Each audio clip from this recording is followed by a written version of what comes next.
गजब जानकारी आप लोगों को रहती है, बताता हूँ। हमारे लिए कौन माता है? गाय माता है। ठीक, जो नॉर्थ ईस्ट में खाया जाता है वो गाय है क्या? नहीं जी, उसका नाम है मिथुन। जो गाय है उसका जूलॉजिकल नाम है बस इंडिकस, और जो नॉर्थ ईस्ट में खाया जाता है दैट इज बस स्टॉप। तो हम होमो सेपियंस है ना। एक तो मुझे अंग्रेजी बोलने वाले झूठों से थोड़ा सा डर भी लगता है, क्योंकि अंग्रेजी में कुछ भी बोल जाते हैं और पूरे देश को लगता है अंग्रेजी में बोला है तो कुछ अच्छा ही बोला होगा। और यही भाषा अंग्रेजों की चाटुकारिता करने वाले लोग भी बोलते थे। अगर सुधांशु त्रिवेदी की कही गई बात हिंदी में समझाई जाए तो बात पूरी क्लियर हो जाएगी। सुधांशु त्रिवेदी का कहना है कि इंडिया के नॉर्थ ईस्ट में जो गाय का मांस खाया जाता है वो हमारी गाय माता नहीं है, वो तो गाय मौसी है। अब आप सभी लोगों को समझ में आया होगा सही से। अब आप लोग भी समझ रहे हैं। जुबा एफआईआर भइल बा, डर पोकवा सरकार आइल बा। हैया जुबा एफआईआर भइल बा, अद बेसरा सरकार आइल बा। हर गाँव हाहाकार भइल बा, डर पोकवा सरकार आइल बा।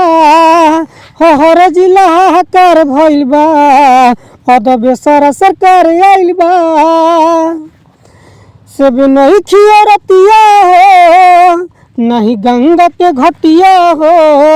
सब नहीं खिया रतिया हो, नहीं गंगा के घटिया हो। हैया जुबा एफआईआर भइल बा, डर पोकवा सरकार आइल बा। हई छोट के सवाल कोहिले बाबा वाल लागे सिस्टम सारा हिलाई। अंधी भक्तल चिल्लाई करी है माई माई जब बारी उन कर आई।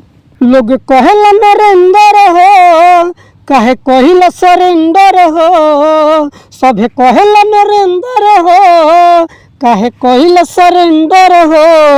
कहे शेरवा सियार भइल बा, ओदे सारा सरकार आइल बा।